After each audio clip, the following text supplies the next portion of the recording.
के नियुक्ति पत्र वितरण के आज के इस कार्यक्रम में उपस्थित प्रदेश सरकार में मेरी सहयोगी मंत्री, आबकारी और मद्य निषेध विभाग के मंत्री श्री नितिन अग्रवाल जी, विभाग के अपर मुख्य सचिव श्री संजय भूसरेड्डी जी, आबकारी आयुक्त श्री सेंथल पांडियन जी, आबकारी विभाग के सभी अधिकारीगण, नवनियुक्त सभी आरक्षीगण,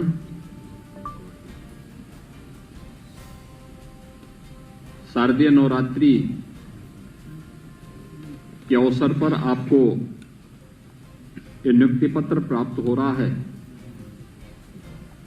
मैं इसके लिए आप सबको हृदय से बधाई देता हूं।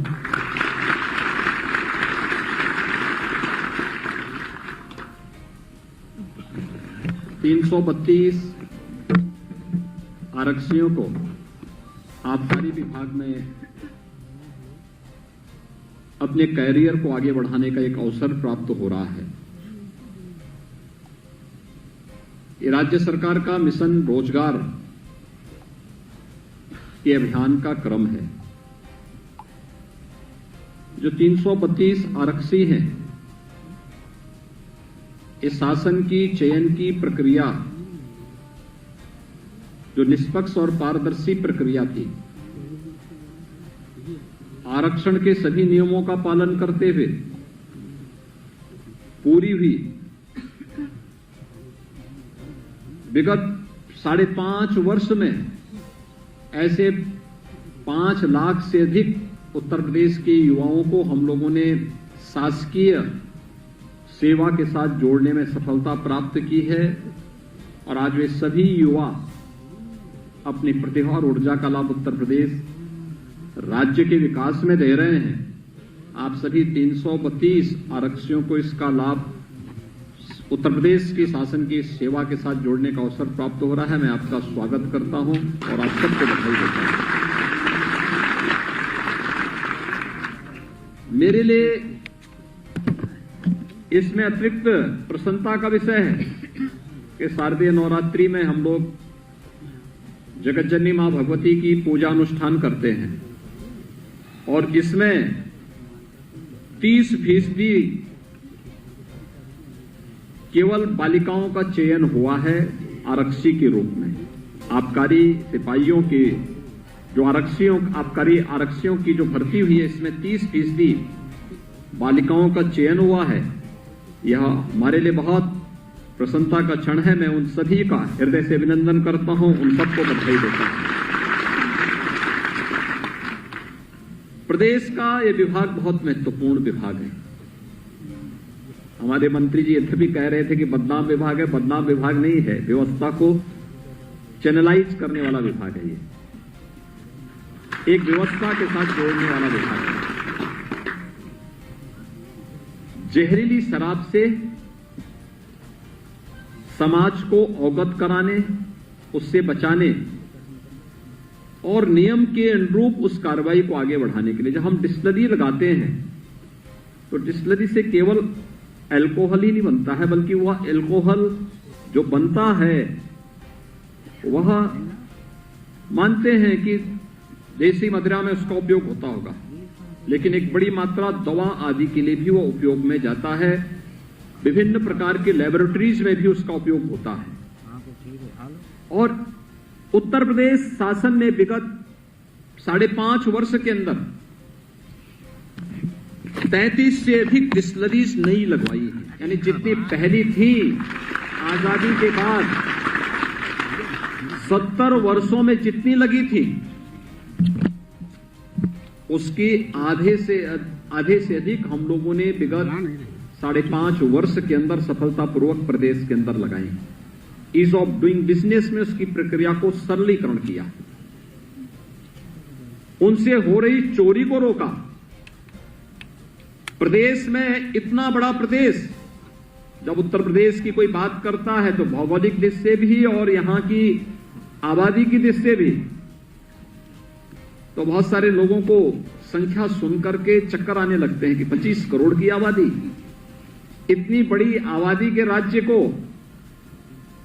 और उस राज्य में पूरी व्यवस्था कानून के अनुसार चले, ये अपने आप में लोगों के लिए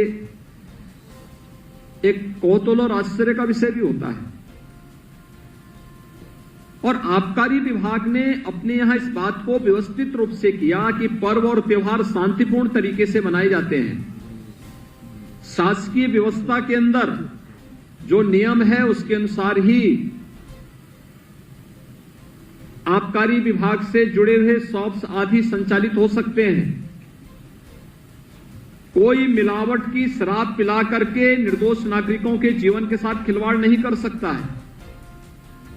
और अगर कहीं किसी ने दुस्साहस किया तो वहां पर कितनी सख्त कार्रवाई होती है। ये कार्रवाई आपने देखे होंगे, बहुत सारी कार्रवाई नजीर बनी है, और उसमें बहुत सारे जो अपने को बड़े बड़े उस रूप में मानते थे कि उनको कोई छुएगा नहीं, उनमें से बहुत सारे लोग आज जेल के अंदर सड़ रहे हैं। ये सरकार की कार्रवाई का हिस्सा है। समाज में हर व्यक्ति को जीने का अधिकार देना, सम्मानजनक जीवन जीने का अधिकार देने के साथ ही हम कानून का राज स्थापित हो, इसके लिए कार्य कर रहे हैं। लेकिन साथ साथ अगर एक सिस्टम को बनाने के लिए और उसके माध्यम से शासन के पास रेवेन्यू आता है तो उसको भी हम विकास की प्रक्रिया के साथ जोड़ने का काम करेंगे, और आबकारी विभाग ने यही किया है। एक जहरीली शराब से लोगों को बचाने के लिए, मिलावट की शराब से लोगों को बचाने के लिए डिस्टिलरीज का उपयोग प्रदेश के विकास के साथ जोड़ने के लिए इस प्रक्रिया के साथ जोड़ा गया। तो वहीं दूसरी ओर राजस्व की बढ़ोतरी भी जिस तेजी के साथ हुआ, मुझे याद है 2017 में जब हम लोग आए थे, मार्च 17 में मैंने मुख्यमंत्री के रूप में मुझे दायित्व दिया गया, और जब मैं इस विभाग की समीक्षा कर रहा था तो समीक्षा के दौरान मैं इस बात को देखता था कि प्रदेश के अंदर हमने लक्ष्य 14,000 करोड़ रुपए का रखा था, लेकिन हमारे पास जो रेवेन्यू आया था वो मात्र 12,000 करोड़ के आसपास आया था। क्योंकि उस समय सुप्रीम कोर्ट ने कुछ नियम बनाए थे जिसमें हाईवे के ऊपर किसी भी प्रकार की शराब की दुकान नहीं होगी, और उन सबको शिफ्ट करने आदि को लेकर के उससे पहले 6 महीने से आंदोलन चल रहे थे। तमाम प्रकार के माहौल खराब हो रखे थे। हम लोग आए, उसको हमने सिस्टम के साथ जोड़ा। हमने एक व्यवस्था भी बनाई, हाईवे पर, स्टेट हाईवे पर, बस्तियों के बीच के किसी चौराहे पर जहां पर पब्लिक का फ्रीक्वेंट आवागमन हो, हॉस्पिटल है, विद्यालय है, वहां पर कहीं भी इस प्रकार की दुकानें नहीं चलेंगी। और उसे लागू करने के साथ ही हमारे पास कुल एक्साइज जो आ पाया था 12,000 करोड़ के आसपास आ पाया था। और आज मुझे प्रसन्नता है कि इस वर्ष के, इस वित्तीय वर्ष के अंत में हमारे पास 42,000 करोड़ रुपए का राजस्व अकेले विभाग देने की स्थिति में होगा। एक बड़ी स्थिति है, ये एक पारदर्शी व्यवस्था है। और कैसे जो लोग इस पूरी व्यवस्था को जकड़ करके जीवन के साथ भी खिलवाड़ करते थे, राजस्व का भारी नुकसान शासन को पहुंचाते थे, राज्य को पहुंचाते थे, आज वे इस पूरी प्रक्रिया से लगभग हटा दिए गए हैं, हटने की प्रक्रिया के अंतिम चरणों में है। हमने तकनीक का उपयोग किया, लोगों को अधिकाधिक सुविधा दी, और इस सदी की सबसे बड़ी महामारी के बावजूद रेवेन्यू को लगातार बढ़ोतरी की ओर अग्रसर करना, यह अपने आप में आबकारी विभाग के द्वारा किए गए रिफॉर्म का परिणाम है। और ये रिफॉर्म और तकनीक को उपयोग करके जब भी कोई प्रक्रिया आगे बढ़ेगी तो उसमें विभाग की लीडरशिप है, लेकिन साथ साथ विभाग के हर एक कर्मी का भी उसमें योगदान होता है। एक टीम वर्क होता है, और उसी टीम का हिस्सा बनने के लिए 332 जिसमें 109 केवल महिला आरक्षी होंगी, ये सभी आज इस प्रक्रिया का हिस्सा बनने जा रहे हैं, जिन्हें आज नियुक्ति पत्र यहां पर वितरण हुआ है या होने जा रहा है। ये उसी प्रक्रिया का हिस्सा बनने जा रहे हैं कि आप एक तो समाज को सही दिशा देंगे, दवा भी बनाने में उपयोग होगा, दूसरा जहरीली शराब से भी समाज को मुक्त करने का काम भी करेंगे, लेकिन साथ साथ राजस्व की बढ़ोतरी में भी अपना योगदान देंगे।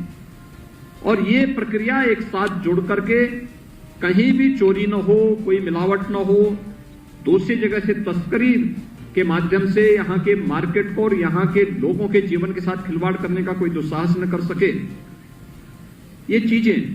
और आपने देखा होगा कितनी पारदर्शी तरीके से 332 आबकारी आरक्षियों की भर्ती हुई। इससे पहले 85 इंस्पेक्टर हम लोगों ने भर्ती किए थे।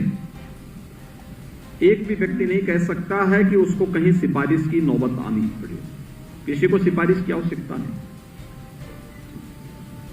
उसकी योग्यता, उसकी क्षमता। मैं देख रहा था सहारनपुर से भी हैं, ऐसे ही लखनऊ से, प्रयागराज से, झांसी से, गोरखपुर से, गाजीपुर से, हर एक जगह से, हर जनपद से, पूरे प्रदेश, बुलंदशहर से, प्रदेश के हर एक जगह से ये भर्तियां हुई हैं। इसलिए बताती हैं कि भर्ती पूरी प्रक्रिया पारदर्शी तरीके से ईमानदारी पूर्वक हुई है और प्रदेश के युवाओं को उसकी इच्छा के अनुरूप यहां पर नियुक्ति की प्रक्रिया के साथ जोड़ने का कार्य हुआ है। भर्ती की प्रक्रिया से जुड़ी हुई संस्था को मैं हृदय से धन्यवाद देता हूं, आप सबको बधाई देता हूं। मिशन रोजगार के तहत प्रदेश सरकार ने जो व्यवस्था बनाई है, हमने विगत 5 वर्ष के अंदर 5 लाख नौजवानों को प्रदेश के अंदर सरकारी नौकरी दी। प्रदेश में कानून का राज स्थापित करके जो बेहतरीन वातावरण दिया, इससे प्रदेश में निवेश हुआ। ये जो 33 डिस्टिलरीज भी लगी हैं, इनका परिणाम है कि आज उत्तर प्रदेश इथेनॉल उत्पादन में देश में नंबर 1 पर है, अल्कोहल के उत्पादन में भी नंबर 1 पर है। आज हमारे अन्नदाता किसान को समय पे गन्ना मूल्य का भुगतान हो जाता है। आप सोचिए 1,80,000 करोड़ रुपए के गन्ना मूल्य का भुगतान हमने विगत 5 वर्ष के अंदर किया है। देश के कई राज्यों की वार्षिक बजट इतना नहीं होगा जितना हम केवल अन्नदाता किसान को गन्ना मूल्य का भुगतान देने में खर्च कर रहे हैं। और साथ साथ रोजगार का सृजन भी हुआ। ये जो हम लोगों ने डिस्टिलरीज लगाई हैं, ये तो निवेश तो हुआ ही, लगभग 10,000 करोड़ रुपए से अधिक का निवेश हुआ ही। निवेश के साथ साथ लगभग 1 लाख नौजवानों को प्रत्यक्ष और 10 लाख लोगों को अप्रत्यक्ष रूप से रोजगार से जुड़ने का भी अवसर इसके साथ प्राप्त हुआ है। ऐसे ही कानून की बेहतरीन स्थिति पैदा करके प्रदेश में जो निवेश आया या प्रदेश के परंपरागत उद्यम को प्रोत्साहित करके जो कार्य किया गया, इसके साथ भी प्रदेश ने 1,61,00,000 नौजवानों को प्रदेश में नौकरी और रोजगार के साथ जोड़ने का काम किया, निजी क्षेत्र में भी। और विश्वकर्मा श्रम सम्मान और 1 डिस्ट्रिक्ट 1 प्रोडक्ट जैसी योजनाओं के माध्यम से भी 60 लाख परंपरागत उद्यमियों को और नौजवानों को हम लोगों ने स्वतः रोजगार के साथ जोड़ने का भी काम किया। और आज इसी का परिणाम है कि जब सेंट्रल एजेंसी CMIE के द्वारा एक सर्वेक्षण किया जाता है कि उत्तर प्रदेश में अनएम्प्लॉयमेंट रेट क्या है, जो 2016 में जो प्रदेश में 18 से 19% था, आज वही घट करके प्रदेश में 2.7% के आसपास मात्र रह जाता है। यह प्रदेश के अंदर किए गए प्रयासों का परिणाम है। ईमानदारी पूर्वक सरकार की सारी कार्रवाई चल रही है और अब लोगों ने भर्ती की प्रक्रिया से जुड़ी हुई जितने भी हमारे आयोग और एजेंसियां हैं, सबको कहा है कि उत्तर प्रदेश के युवाओं के साथ अगर किसी ने खिलवाड़ किया तो फिर उसको प्रदेश के अंदर हम टिकने नहीं देंगे। आपने देखा होगा कितनी ईमानदारी पूर्वक सभी भर्तियां होती हैं, पूरी पारदर्शी तरीके के साथ सभी प्रक्रियाएं चल रही हैं। प्रदेश का युवा तकनीकी रूप से सक्षम हो, प्रदेश के अंदर हम लोग आगामी 5 वर्ष के अंदर 2 करोड़ युवाओं को टैबलेट और स्मार्टफोन उपलब्ध करवा रहे हैं। और मेरा यहां पर जो आबकारी आरक्षी हैं, ये ट्रेनिंग में जाएंगे। ये ट्रेनिंग उत्तर प्रदेश पुलिस के ट्रेनिंग स्कूल में तो इनको ट्रेनिंग दी ही जाएगी। ट्रेनिंग के साथ साथ यहां पर हमारे अपने ट्रेनिंग संस्थान है, वहां पर भी विभाग के अधिकारियों के द्वारा इस ट्रेनिंग की प्रक्रिया को पूरा करने में योगदान दिया जाए। इन्हें अभी से तकनीकी रूप से सक्षम बनाने की कार्रवाई का भी ट्रेनिंग वहां पर दिया जाए, हर एक स्तर पर। और मैं आपको इस बात के लिए आश्वस्त करता हूं कि अगर जीवन में आगे बढ़ना है तो हम ईमानदारी के साथ अपना कार्य करें। सरकार आपके जीवन में कभी किसी भी प्रकार की कोई कमी और कोई तंगी नहीं आने देगी। ईमानदारी से कार्य करिए, सम्मानजनक जीवन यापन करिए और समाज और राष्ट्र के निर्माण में अपना योगदान दीजिए। एक सच्चे नागरिक के रूप में एक हमारा दायित्व बनता है। अगर हमें अपने दायित्व का ईमानदारी पूर्वक निर्वहन करते हैं तो हमारा कार्यकाल यशस्वी बन सकता है और हम सबको इसी प्रक्रिया के साथ आगे बढ़ना होगा। मैं एक बार फिर से 332 आबकारी आरक्षियों के इस चयन की प्रक्रिया को शारदीय नवरात्रि में और उसमें भी 30% केवल बालिकाओं का चयन हुआ है, ये मेरे लिए बहुत प्रसन्नता का विषय है। मैं इस अवसर पर आप सबको हृदय से बधाई देता हूं, अपनी शुभकामनाएं देता हूं। अच्छी ट्रेनिंग लेकर के समयबद्ध तरीके से अपनी सेवा के साथ आप जुड़िए, विभाग को और भी आगे बढ़ाने में अपना योगदान दीजिए। आपके प्रति मेरी शुभकामनाएं हैं। आबकारी विभाग को और चयन की प्रक्रिया के साथ जुड़े हुए विभाग को भी हृदय से धन्यवाद देते हुए आप सबको शारदीय नवरात्रि और विजयदशमी की शुभकामनाएं। धन्यवाद। जय हिंद। और सारे हमारे नए जो डिफेंस पीएसयूज हैं, उनके सीएमडीज और अन्य सारे सीनियर ऑफिशियल्स, देवियों व सज्जनों, ऑर्डिनेंस फैक्ट्री बोर्ड के कॉर्पोरेटाइजेशन का 1 वर्ष पूरा हो गया है।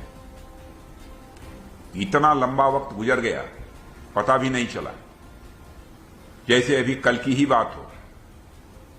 वैसे वक्त का जल्दी गुजरना अच्छे वक्त का प्रतीक होता है और ये दिखाता है कि हमारी डीपीएसयूज में सब कुछ सही चल रहा है। सही नहीं बल्कि अच्छा चल रहा है। इसलिए सातों नवनिर्मित डीपीएसयूज के 1 वर्ष पूरा होने पर मैं आप सभी को अपनी ओर से हार्दिक बधाई और शुभकामनाएं देता हूं। और आज जब 1 वर्ष ऑर्डिनेंस फैक्ट्री बोर्ड के कॉर्पोरेटाइजेशन के हो रहे हैं तो एक सुखद सूचना आप लोगों को मिली होगी कि हमारे यहां डिफेंस मिनिस्ट्री में चीफ ऑफ डिफेंस स्टाफ के रूप में जनरल अनिल चौहान नियुक्त हुए हैं। और आज जो पहली बैठक हो रही है आपके 1 वर्ष का कार्यकाल पूरा होने पर, उस पहली बैठक में पहली बार ये उपस्थित हो रहे हैं। तो उनकी जनरल अनिल चौहान को उनकी नई नियुक्ति के लिए, नई जिम्मेदारी के लिए मैं अपनी तरफ से हार्दिक बधाई भी देता हूं और अपनी शुभकामनाएं भी देता हूं। और मुझे पूरा विश्वास है कि अपने नए रोल में हर प्रकार से वह पूरी तरह से कामयाब होंगे। साथियों, पिछली विजयादशमी के पावन पर्व पर रक्षा उत्पादन क्षेत्र को और अधिक सशक्त और एफिशिएंट करने के क्रम में सरकार द्वारा ऑर्डिनेंस फैक्ट्री बोर्ड को कॉर्पोरेटाइज किया गया था। साल भर के अंदर राष्ट्र को उस निर्णय की सार्थकता भी दिखाई देने लगी है। जैसा कि हम सभी ने देखा, डीपीएसयूज ने अच्छी खासी संख्या में न केवल ऑर्डर्स प्राप्त किए हैं बल्कि 7 में से 6 डीपीएसयूज ने अपने प्रॉफिट्स भी शो किए हैं। ये सभी हमारी डिफेंस पीएसयूज तो अभी पालने में ही हैं और पालने में ही इनके पांव हमें दिखने लगे हैं। और साथियों, 7 नई डिफेंस पीएसयूज का 1 वर्ष पूरा होना, मैं समझता हूं एक ऐसा अवसर है जहां हम अब तक की जर्नी का मूल्यांकन कर सकें और आगे की जर्नी का एक रोड मैप भी बना सकें। हम सभी जानते हैं कि ऑर्डिनेंस फैक्ट्रीज का 200 साल से अधिक का एक गौरवशाली इतिहास रहा है। राष्ट्रीय सुरक्षा में इनका बहुत बड़ा योगदान रहा है। हमने उनके इंफ्रास्ट्रक्चर और स्किल्ड मैन पावर को देश के लिए एक महत्वपूर्ण और स्ट्रेटेजिक एसेट के रूप में देखा है। हालांकि पिछले कुछ दशकों में हमारी आर्म्ड फोर्सेज द्वारा ऑर्डिनेंस फैक्ट्री बोर्ड उत्पादों की हाई कॉस्ट, इनकंसिस्टेंट क्वालिटी और सप्लाई में देरी से संबंधित चिंताएं भी देखी गई थी। एक सरकारी विभाग के रूप में ऑर्डिनेंस फैक्ट्री बोर्ड को प्रॉफिट दिखाने की कोई बहुत अकाउंटेबिलिटी नहीं होती थी और इसीलिए मुनाफा कमाने के लिए कोई इंसेंटिव भी नहीं हुआ करता था। परंतु आप सब अवगत हैं कि ऑर्डिनेंस फैक्ट्री बोर्ड की कार्यप्रणाली का अध्ययन पिछले 2 डिकेड में विभिन्न हाई लेवल कमेटी द्वारा किया गया और इनका उद्देश्य ऑर्डिनेंस फैक्ट्री बोर्ड कामकाज में सुधार लाना था।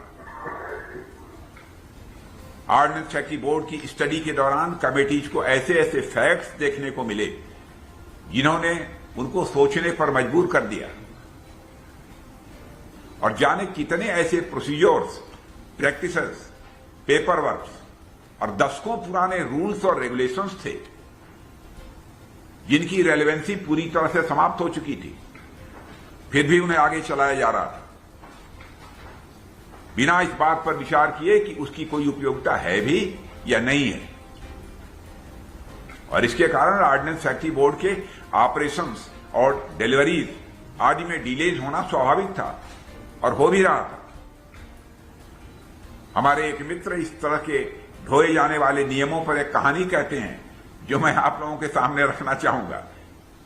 प्रसंग थोड़ा अलग है पर बात आपको समझ में आ जाएगी। किसी समय एक माता जी ने एक बिल्ली पाल रखी थी और सुबह जब वह पूजा पाठ करती थी तो वह बिल्ली उन्हें तंग किया करती थी, इसलिए वह पूजा शुरू करने के पहले बिल्ली को मंदिर के गेट की सांकल से बांध देती थी और 10-15 मिनट की पूजा होती थी और पूजा समाप्त हो जाने के बाद वे बिल्ली को फिर से छोड़ देती थी और कुछ समय बाद उनकी एक बहू आती है, वह भी यह सब कुछ नोटिस करती है और बाद में बूढ़ी माता जी का देहांत हो जाता है और उनके देहांत के साथ ही बिल्ली भी कहीं चली जाती है और पूजा पाठ का जिम्मा अब बहू पर आता है। बहू पूजा पाठ करना शुरू करती है तो उसे बड़ा समय लगता है, घंटे, 2 घंटे, 4-4 घंटे लग जाते थे। एक दिन हस्बैंड ने पूछ ही लिया कि माताजी तो 15 मिनट में पूजा कर लेती थी, तुमको इतना टाइम कैसे लग जाता है? बहू बड़ी मासूमियत से जवाब देती है कि टाइम पूजा पाठ में नहीं लगता है, टाइम तो बिल्ली खोजने में लगता है।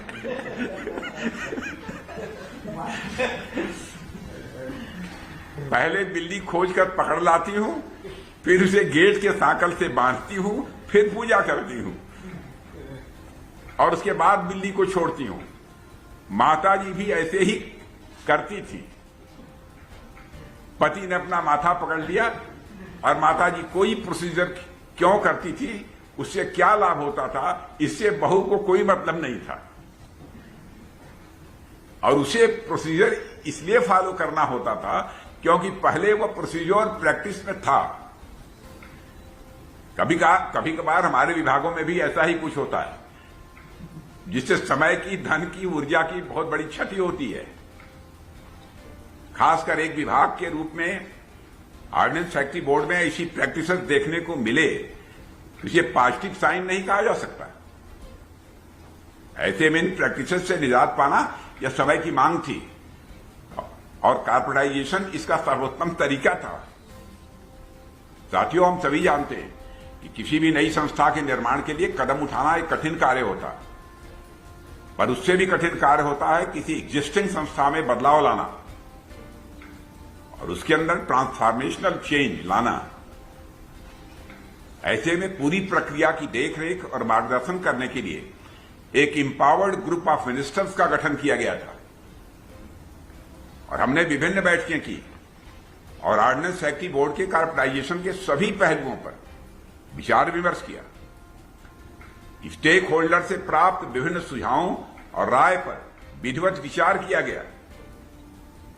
साथ ही इस उद्देश्य के लिए काम पर रखी गई कंसल्टेंसी एजेंसी द्वारा दी गई एक्सपर्ट एडवाइस पर भी विचार किया गया। और मित्रों, इस मामले पर विभिन्न निर्णय लेते समय एम्पावर्ड ग्रुप ऑफ मिनिस्टर्स मुख्य रूप से 2 फैक्टर्स द्वारा निर्देशित था। सबसे पहले, पुनर्गठन के परिणाम स्वरूप ऑर्डिनेंस फैक्ट्री द्वारा ऑर्डिनेंस सप्लाईज में ऑटोनॉमी, एफिशिएंसी और अकाउंटेबिलिटी में सुधार होना चाहिए। और दूसरे, ऑर्डिनेंस फैक्ट्री बोर्ड के कॉर्पोरेटाइजेशन के निर्णय को लागू करते समय कर्मचारियों के हितों की पूरी तरह से रक्षा की जा रही हो।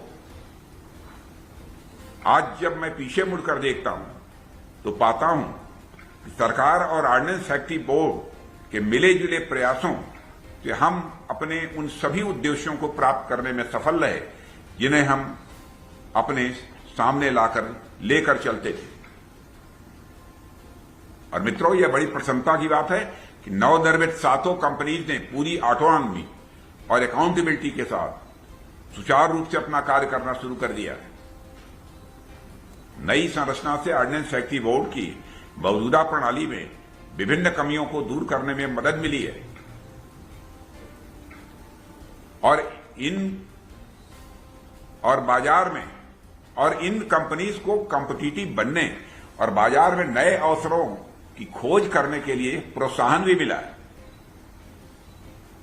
और इन सभी की हैंड होल्डिंग सरकार ने प्रारंभ से ही की है और डीपीएसयूज को खड़ी करने के लिए सरकार ने कैपिटल इन्फ्यूजन भी किया है। आगे भी जहां कहीं जरूरत होगी सरकार आपके साथ खड़ी है, मैं आपको यह विश्वास दिलाता हूं।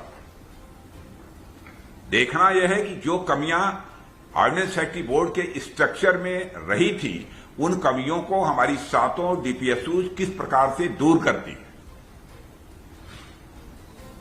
डीपीएसयूज के तौर पर आप सभी अभी नए हैं। मैं समझ सकता हूं आप सभी को कई मुश्किलों का भी सामना करना पड़ रहा होगा। वह मुश्किलें फाइनेंस से संबंधित हो सकती हैं या फिर मैन पावर से संबंधित हो सकती हैं या इसी तरह की और समस्याएं हो सकती हैं। उनमें से कुछ चैलेंजेस का जिक्र मैं आप लोगों के सामने यहां करना चाहूंगा, जिन्हें आप लोगों को प्रमुखता से अपनी प्रायोरिटीज में रखना चाहिए। आप सब अवगत हैं कि present era technology driven era है और टेक्नोलॉजी के मामले में ऑर्डिनेंस फैक्ट्री बोर्ड काफी पिछड़ रहा था। आप लोगों को यह ध्यान में रखना है कि आपके सर्वाइवल के लिए ही नहीं बल्कि डिफेंस इंडस्ट्री में नेशनल और इंटरनेशनल लेवल पर अपनी पहचान बनाने के लिए भी आप दुनिया की बेस्ट टेक्नोलॉजी डेवलप करने या प्राप्त करने का प्रयास करें। आपको मालूम है कि हमारे यहां टेक्नोलॉजी के क्षेत्र में क्या कमियां हैं और खासकर डिजाइन एंड डेवलपमेंट में हम अभी कहां खड़े हैं।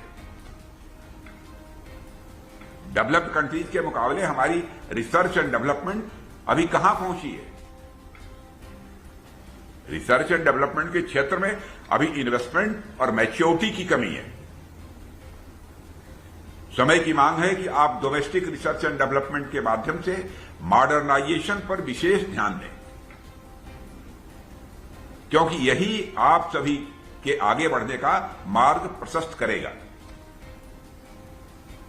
और दूसरी ओर आपके लिए कॉम्पिटिटिव वर्ल्ड में ऑर्डर सिक्योर करना एक नेसेसिटी है और मैं समझता हूं एग्जिस्टिंग मैन पावर के साथ कॉम्पिटिटिव बिडिंग की नई दुनिया में प्रवेश करना और उसमें सफलता प्राप्त करना एक बहुत बड़ा चैलेंज है और पूरे विश्व में भारत का मार्केट शेयर बढ़ाना यह आवश्यक है और इसमें योगदान देना आपका उद्देश्य होना चाहिए।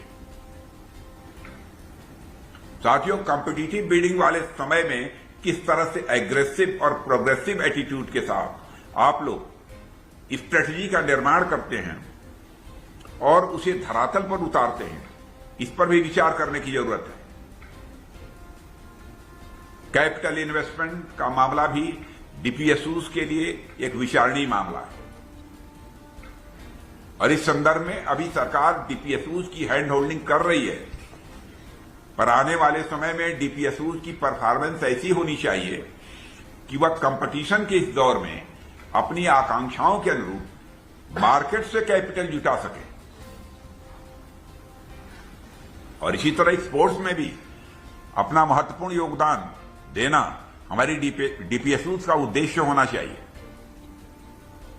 इन सब पर मैं अक्सर डीपीएसयूज की मीटिंग में बात करता हूं और आज भी कर रहा हूं।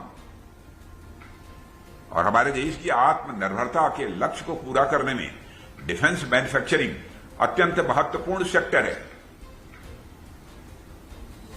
और साथियों, आप सब अवगत हैं कि रक्षा मंत्रालय ने एरोस्पेस और डिफेंस गुड्स एंड सर्विसेज में वर्ष 2024 तक 1,75,000 करोड़ रुपए का टर्नओवर हासिल करने का लक्ष्य रखा है, जिसमें 35,000 करोड़ रुपए का एक्सपोर्ट भी शामिल है। और इसमें हमारी डीपीएसयूज के योगदान की बड़ी आवश्यकता होगी। इन सब पर ध्यान देना आज के समय की जरूरत है और मेरा पूरा विश्वास है कि इन सब पर कार्य करते हुए आप सभी नई डीपीएसयूज को नई ऊंचाइयों पर ले जाएंगे। साथियों, इन बदलावों के साथ हमें जो सबसे महत्वपूर्ण बदलाव करना है वह हमारी मानसिकता में परिवर्तन। और यह बात मैं बल देकर कहना चाहता हूं, आप जब एक सरकारी विभाग के रूप में कार्य करते हैं तो भिन्न मानसिकता से कार्य करते हैं, जिसमें value for money, return, capital generation और कंपटीशन जैसी चीजों पर उतना फोकस नहीं होता।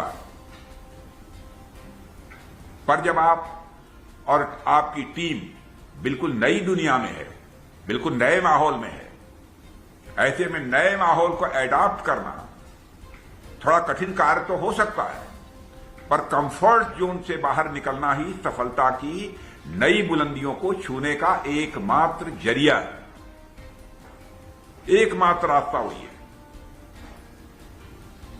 और साथियों, आप जैसे जैसे इस राह पर आगे बढ़ते जाएंगे, आप टर्नओवर, प्रॉफिटेबिलिटी, मार्केट वैल्यूएशन और ओवरऑल ग्रोथ के नए नए माइलस्टोन टच करते चले जाएंगे। आज से कुछ साल पहले तक किसी ने सोचा होगा कि भारत इतनी जल्दी दुनिया की 5वीं सबसे बड़ी इकॉनमी बन जाएगा? किसने इतने बड़े डिफेंस एक्सपोर्ट्स के बारे में सोचा था? किसने 83.5 बिलियन डॉलर की एफडीआई और 418 बिलियन डॉलर्स के एक्सपोर्ट्स के बारे में सोचा था? किसने 100+ यूनिकॉर्न्स के बारे में और किसने ओलंपिक्स, कॉमनवेल्थ गेम्स और एशियन गेम्स में इतने मेडल्स के बारे में कभी सोचा था? पर आज वह सब कुछ हो रहा है जिसकी हमने कभी कल्पना भी नहीं की थी। और इन सब सक्सेस स्टोरीज के पीछे एक ही ताकत है और वह हमारे देश की मानसिकता में परिवर्तन। और आज देश किसी भी क्षेत्र में तीसरा, 5वां या 10वां स्थान प्राप्त नहीं करना चाहता है। देश अमृतकाल के संकल्प के रूप में हर क्षेत्र में सर्वोच्च स्थान प्राप्त करने के लिए पूरी तरह से तैयार है। हमारे सातों नवनिर्मित डिफेंस पीएसयूज सूर्य के उन 7 घोड़ों की तरह हैं जो रक्षा उत्पादन के रथ को सर्वोच्च गति से आगे ले जाएंगे और विश्व पटल पर हमारे डिफेंस प्रोडक्शन का नाम रोशन करेंगे, ऐसा मेरा पक्का विश्वास है। और साथियों, आज हमारा देश अपनी पूरी कैपेसिटी और पोटेंशियल के साथ दुनिया भर के लिए डिफेंस मैन्युफैक्चरिंग हब के रूप में सामने आ रहा है।